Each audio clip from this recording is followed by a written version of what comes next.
The great hall of the United Earth Assembly had never seen anything like this before. Ambassador Kethfer stood tall in the center of the room, his crystal body catching the light from above and throwing rainbow colors across the walls. His voice was cold and final when he spoke. "The Galactic Council has made its decision," he said. "Humanity is too dangerous to remain in galactic space. You have 72 hours to leave all colonies and return to your home system. Any human found beyond Sol after that time will be considered an enemy of the galaxy." Captain Jake Morrison felt his hands shake as he stood in the observation deck above the main floor. He had spent 15 years of his life building friendships with alien species across the galaxy. He had shared meals with Zephyrian traders, worked alongside Vorthan engineers, and even learned the complex harmony singing of the ethereal communion. Now they were telling him he was unwelcome. Dr. Lisa Warren stood beside him, her face pale with shock. She had dedicated her entire career to studying alien biology and had made discoveries that helped both humans and aliens understand each other better. Her research stations on 3 different worlds would have to be abandoned. All her work would be lost. "This cannot be happening," she whispered. Admiral Cole Henderson watched from the command center, his weathered face showing no emotion. He had seen many battles in his 40 years of service, but this felt different. This felt like surrender without a fight. His communicator buzzed, and President Martinez's voice came through. "Admiral, you have your orders. Begin the evacuation. Immediately. All human personnel, military and civilian, are to return to Sol System within 60 hours. No exceptions." Henderson closed his eyes for a moment. "Understood, Madam President. Beginning evacuation protocol now." The next 2 days were chaos. Every human ship in the galaxy received the same message. Pack up everything you can carry and come home. Leave everything else behind. The great colonies that humans had built over decades were abandoned in hours. New Angeles on Kepler 452b, where 50,000 humans had made their home, became a ghost town overnight. The research station on Proxima Centauri, where scientists had been studying ways to help the ethereal communion grow food on dead worlds, was left empty. Captain Danny Roberts commanded one of the evacuation ships. His vessel, the Aurora, had been designed to carry a crew of 200. Now it held 800 refugees from the mining colonies in the Vega system. People were sleeping in cargo holds and hallways.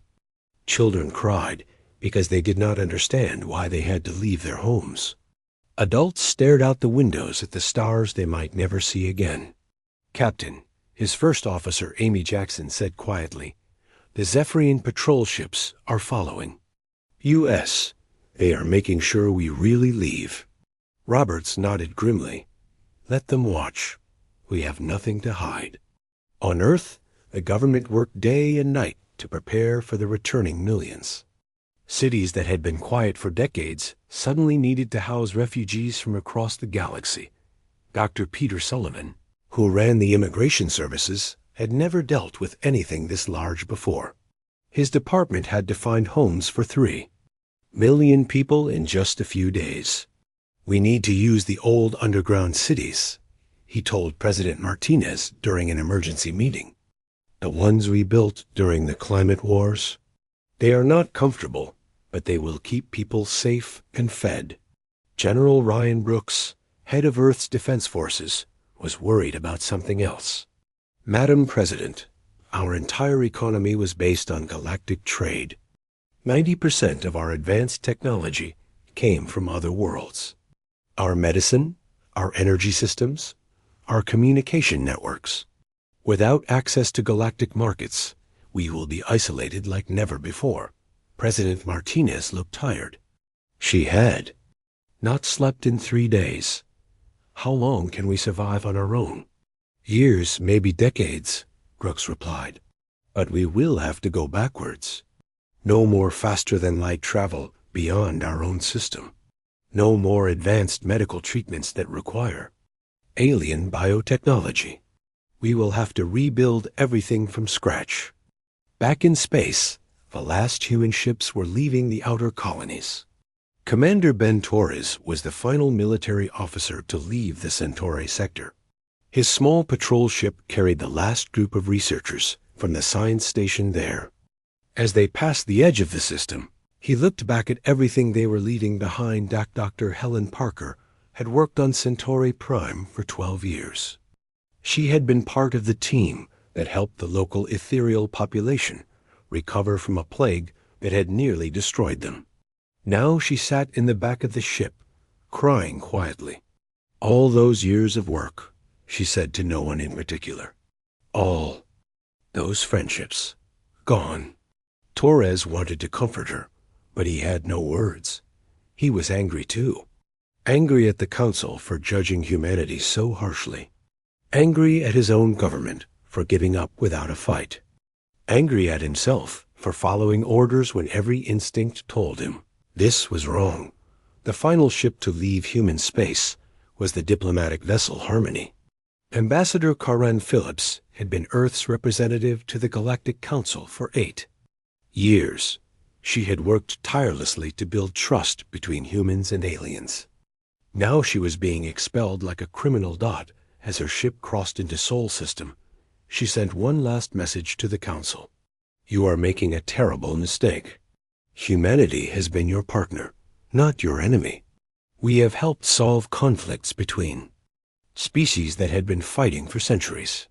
We have shared our knowledge freely and asked for nothing but friendship in return. Someday, you will understand what you have lost today. The response came from War Prime Zektal of the Vorthan Imperium. His voice was filled with satisfaction. Humanity's time in the galaxy is over. We do not need your help. We do not want your friendship. The galaxy will be safer without you. As the last human ship entered Earth's solar system, millions of people looked back at the stars they had called home. They did not know that their departure would begin the greatest disaster in galactic history. They did not know that within months, the civilizations that had cast them out would be begging for their return. All they knew was that they had been judged and found wanting. The galaxy had spoken, and the message was clear. Humans were not welcome among the stars. The great exodus was complete, and humanity was alone once again. 6 months had passed since the last human ship crossed into Sol System. Lieutenant Commander Amy Jackson sat at her monitoring station on the edge of human space, listening to the galaxy through her communication array. What she heard made her stomach turn cold. The first distress signal came from the Centauri sector. A Zephyrian trade convoy was lost somewhere between 2 star systems. Their navigation computers had failed, and they could not find their way home. Amy frowned as she listened to their desperate calls for help. The route they were trying to follow had been mapped by human explorers decades ago. Commander Torres. She called to her superior officer.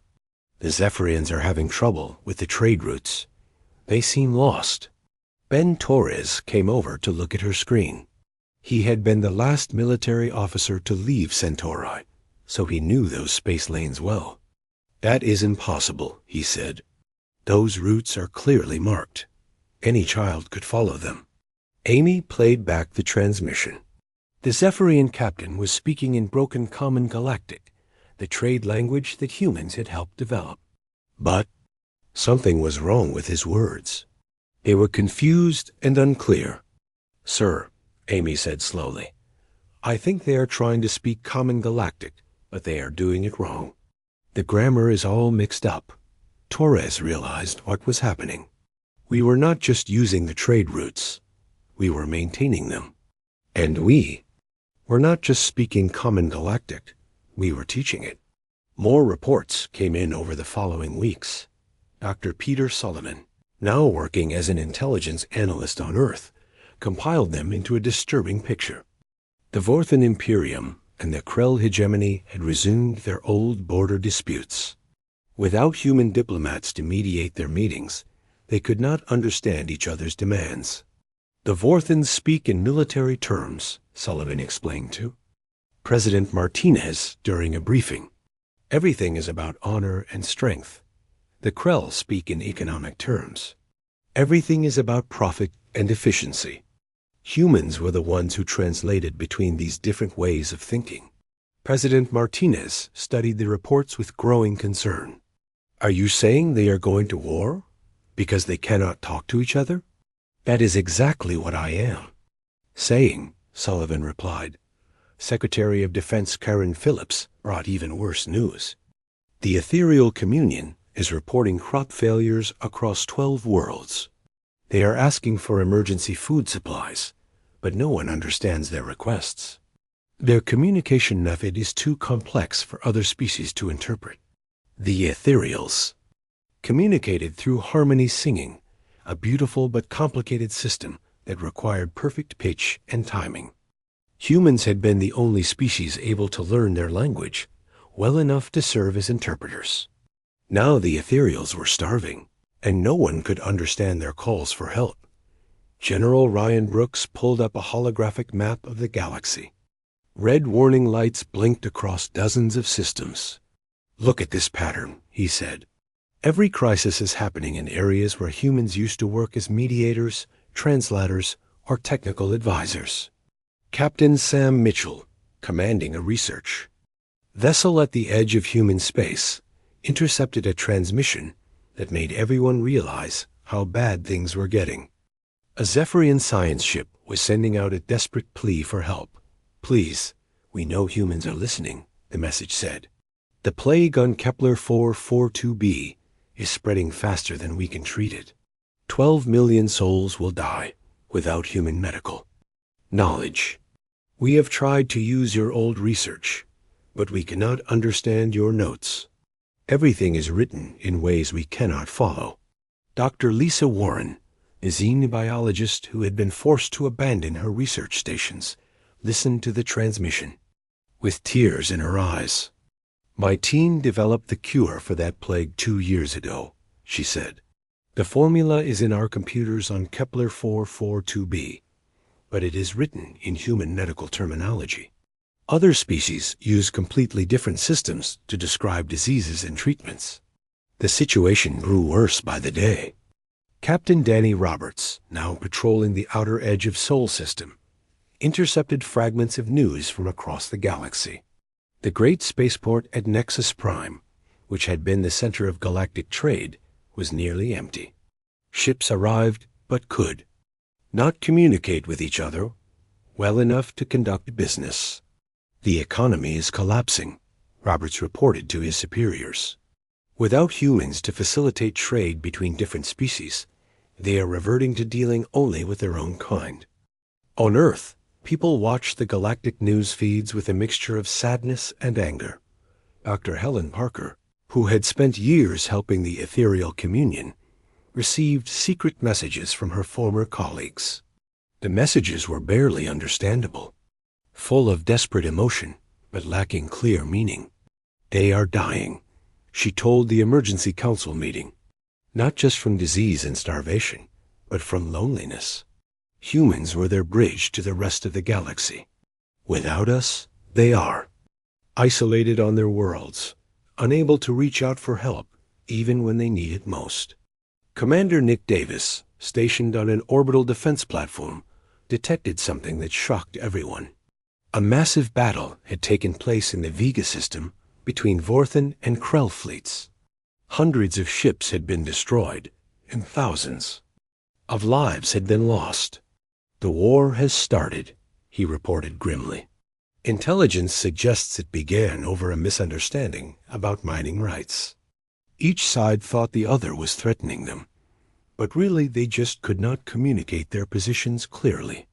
President Martinez called another emergency session. The debate was fierce and emotional. Some wanted to help immediately.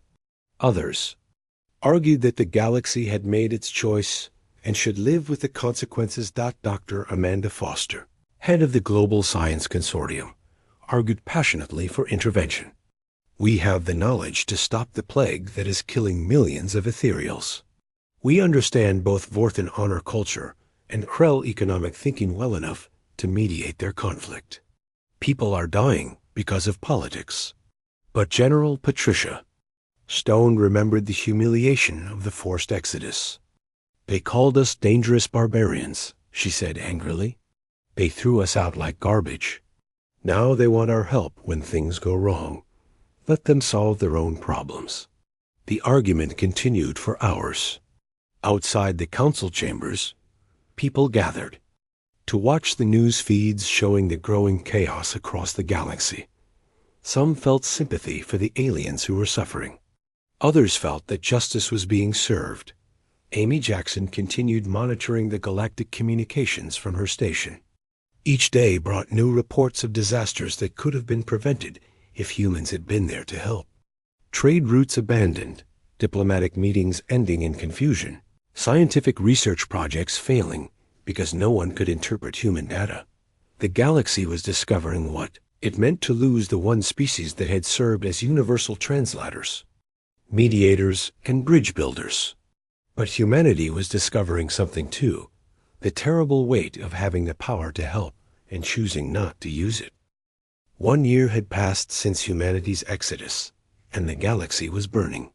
Captain Sam Mitchell stood on the bridge of his research vessel at the very edge of human space, watching the long-range sensors paint a picture of destruction across the stars.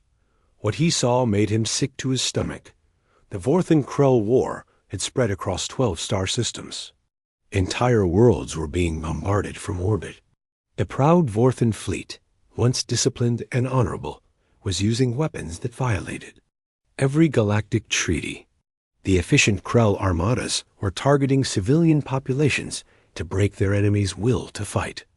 "Captain," his communications officer Jenny Stone called out, "we are receiving another transmission from the battlefield. The Vorthens are asking for terms of surrender, but they are using the wrong diplomatic language. The Krell think they are being challenged to single combat." Mitchell shook his head in disbelief. "A mistranslation is going to cost millions more lives." The communication breakdown was total. Without humans to serve as neutral interpreters, every diplomatic message was being misunderstood. The Vorthens spoke of honor and glory, concepts that the profit-minded Krell interpreted as threats.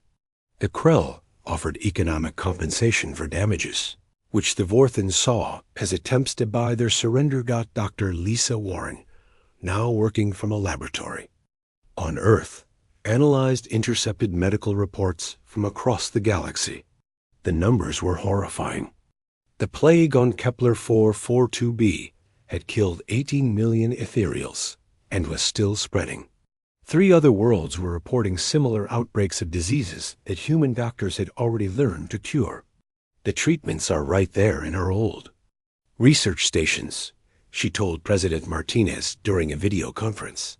"But the formulas are written in human biochemical notation. Other species use completely different symbols and measurements. It would be like asking someone to perform surgery using a cookbook written in ancient Latin." The ethereal communion was suffering the most. Their delicate harmony-based society was collapsing without human translators to help them communicate with other species. Admiral Cole Henderson received a transmission that broke even his stern military composure. The message came from an ethereal colony ship that had been drifting in space for 3 months. They were trying to reach a refugee camp on a Zephyrian world, but they could not explain their situation to the spaceport controllers. Their harmony singing was beautiful, but incomprehensible to other species. "They are going to die out there," Henderson told his staff. "Not from disease or war, but from the simple inability to ask for help in a way others can understand." Commander Ben Torres intercepted fragments of news from the Galactic Council chambers on Nexus Prime. The great assembly that had once governed thousands of worlds was falling apart. Ambassador Kethver of the Zephyrians was trying to maintain order, but without human diplomats to facilitate discussions. Every meeting ended in chaos. "The Vorthens storm out when they feel insulted," Torres reported to Earth Command. "The Krell walk away when they think their time is being wasted." The ethereals cannot make their concerns understood. The minor species have stopped attending altogether because no one listens to them. Dr. Peter Sullivan, analyzing intelligence reports from across the galaxy, discovered something that made the crisis even worse. The Great Library of Galactic Knowledge, a shared database that contained the scientific discoveries of dozens of civilizations, was becoming corrupted. Humans maintained the translation protocols, he explained to the Emergency Council. Every species uploaded information in their own language and notation systems. Human linguists and scientists created the programs that converted everything into standardized formats. Without regular updates and maintenance, the system is starting to fail. This meant that a Zephyrian scientist looking for Vorthan research on energy production would find files that appeared to be in the right category, but were actually corrupted translations of ethereal poetry. A Krell engineer seeking human medical data would download what looked like technical specifications, but turned out to be philosophical essays. The breakdown was accelerating. Captain Danny Roberts, patrolling near the edge of Sol System, intercepted a distress call that perfectly illustrated the growing chaos. A mixed crew of aliens was stranded on a damaged space station. They had Vorthan engineers, Krell technicians, Zephyrian mechanics, and ethereal biotechnology specialists. They have everything they need to fix their station, Roberts told his crew after analyzing the transmission.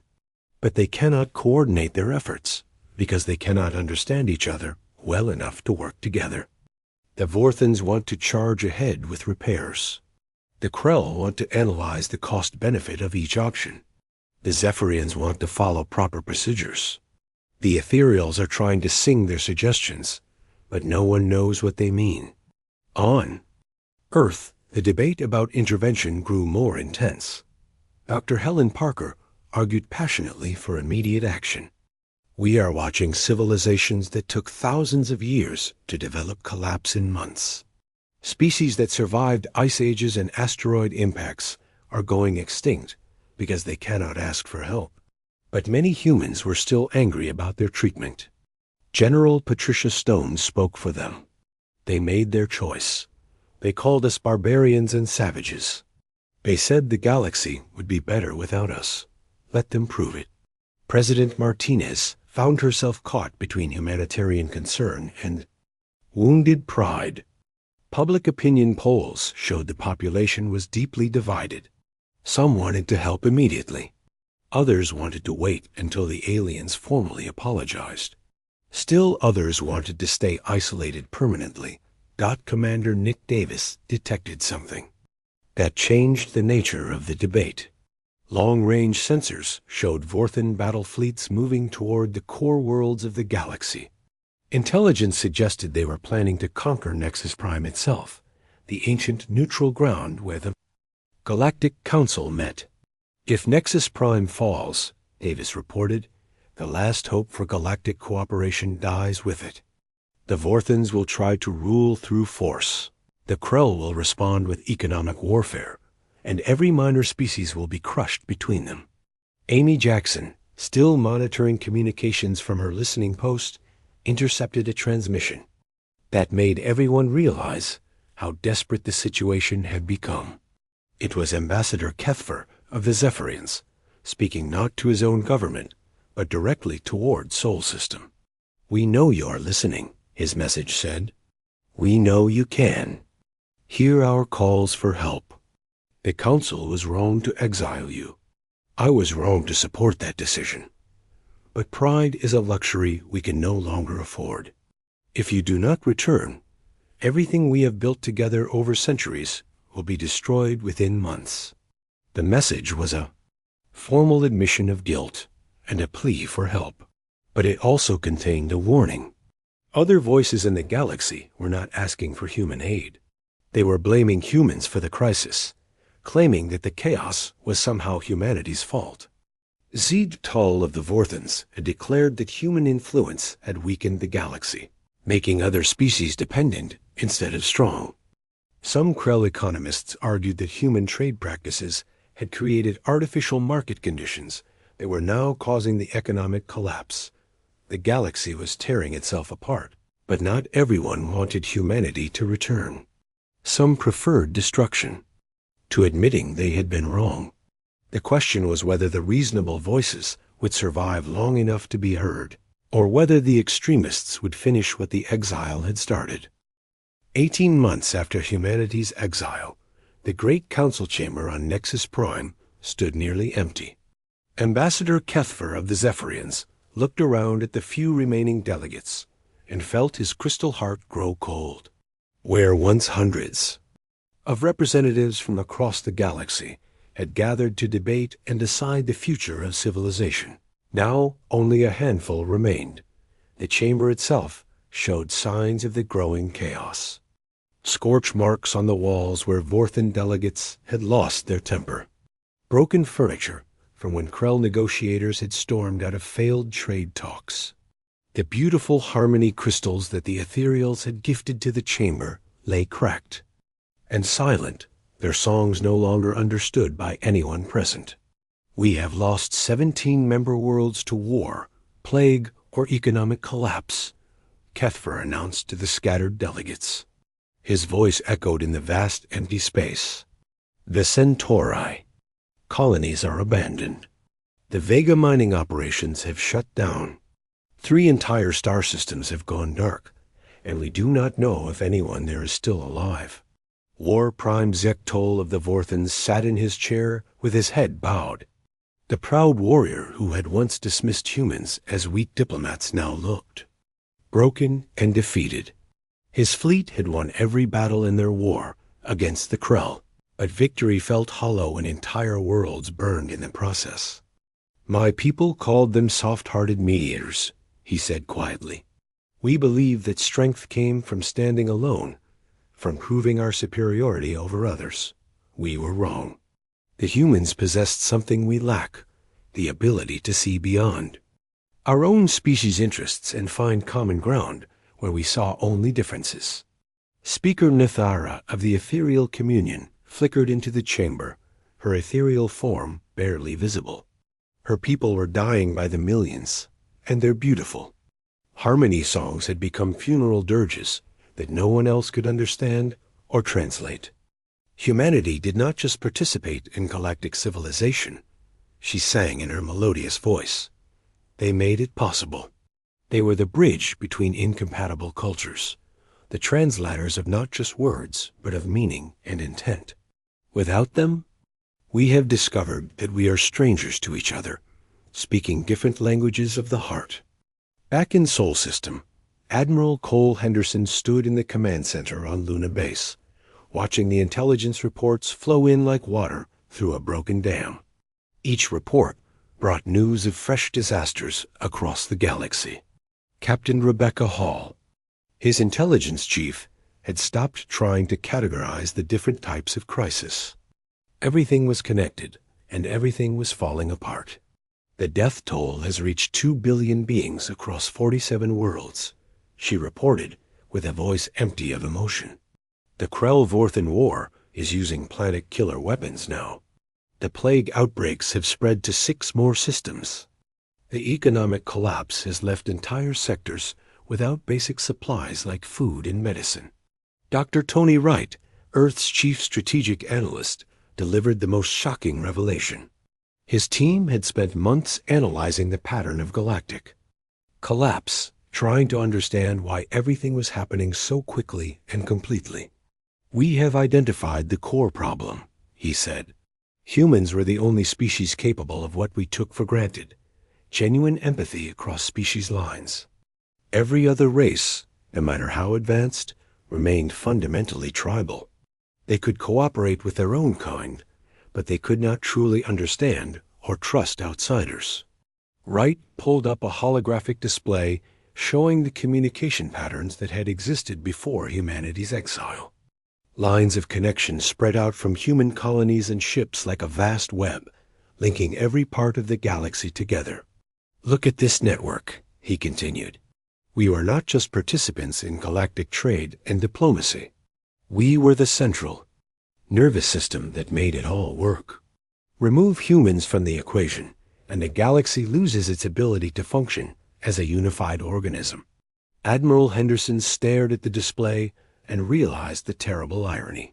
They thought we were the barbarians, he said softly. They saw our emotions and our tendency to help others as signs of weakness. They did not understand that those qualities were what held their civilization together. The reports kept coming.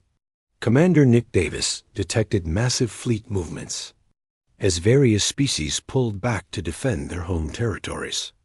The galaxy was fracturing into isolated clusters of worlds that could no longer communicate or trade with each other effectively. Dr. Lisa Warren analyzed medical data from the refugee ships that occasionally drifted near human space.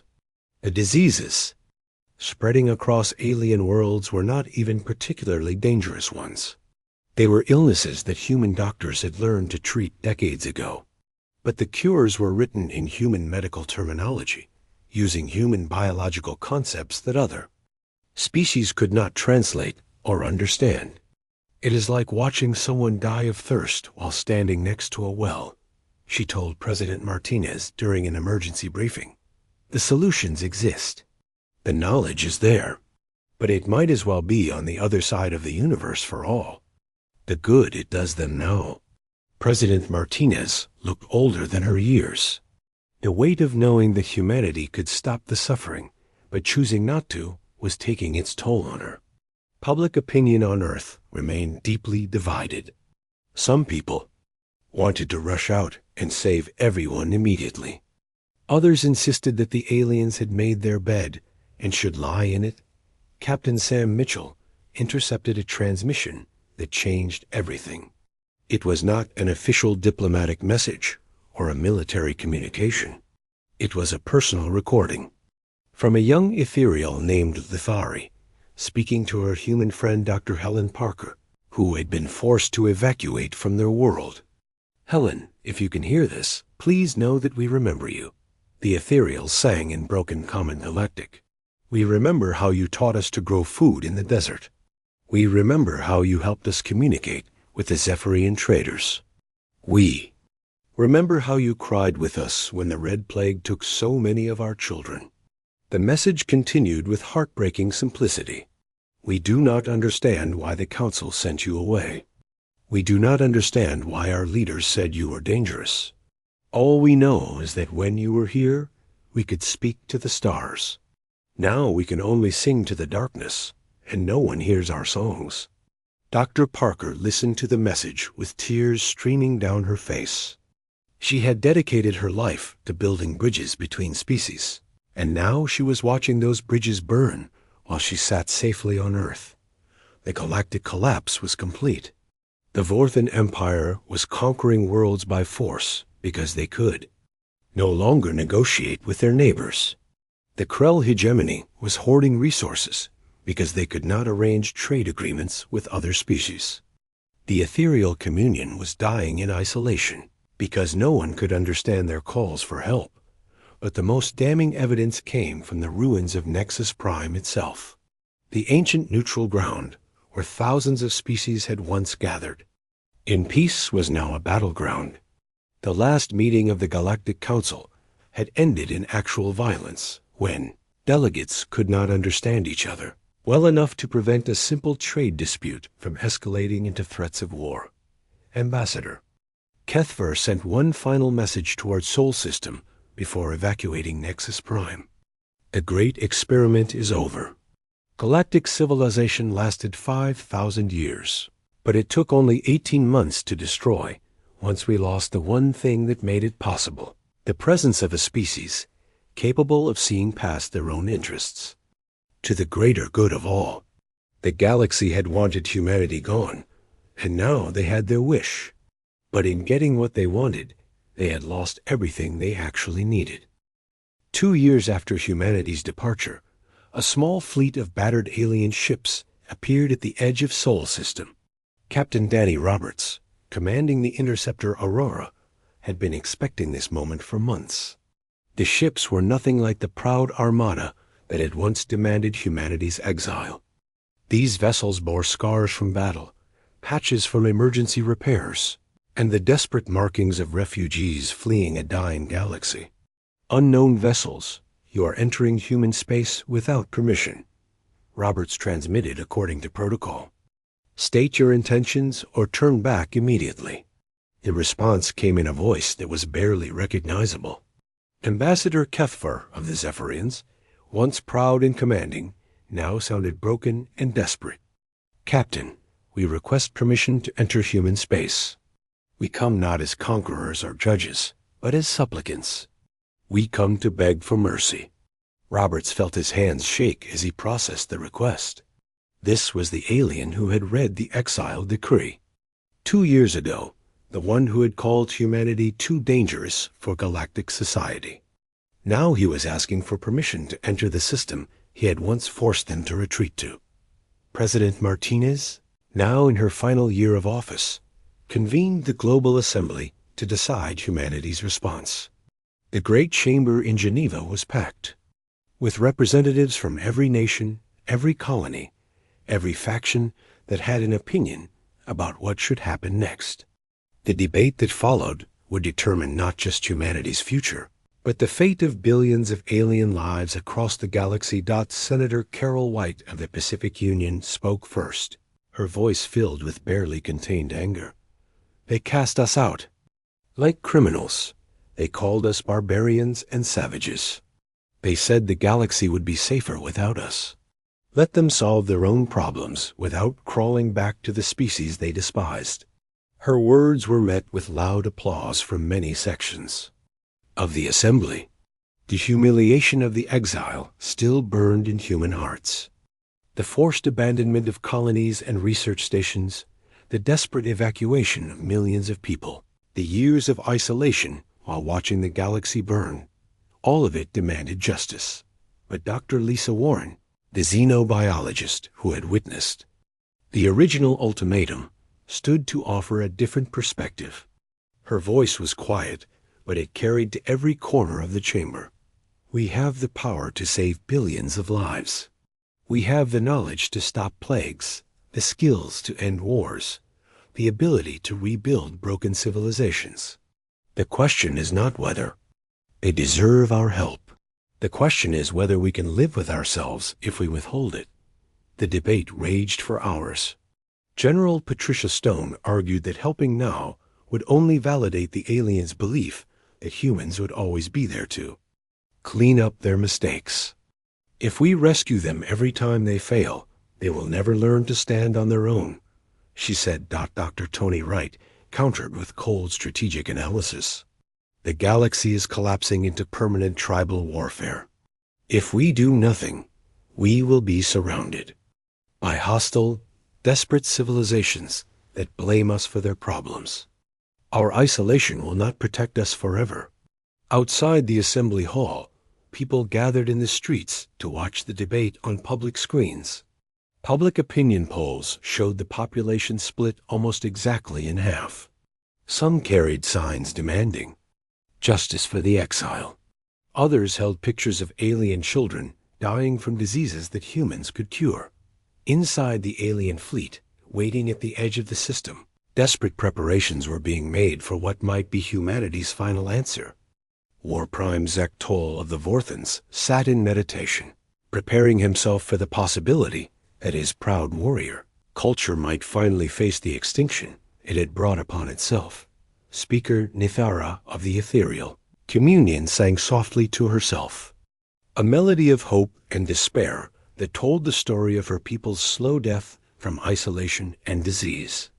She had watched entire worlds fall silent as her species lost the ability to communicate with the rest of the galaxy. Ambassador Kethvar composed what might be his final message to the Galactic Council, or what was left of it. The great civilization that had once spanned thousands of worlds now consisted of a few dozen isolated systems, each struggling to survive on its own. When the council delegation was finally permitted to address Earth's leaders, the scene was heartbreaking.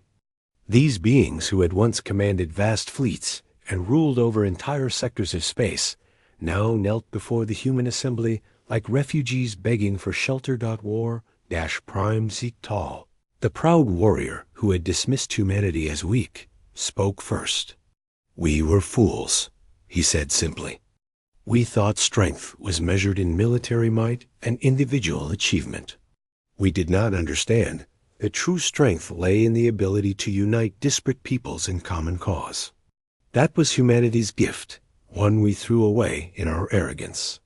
His voice broke as he continued. "My fleets have conquered half the galaxy, but what good is conquest when there is nothing left to rule?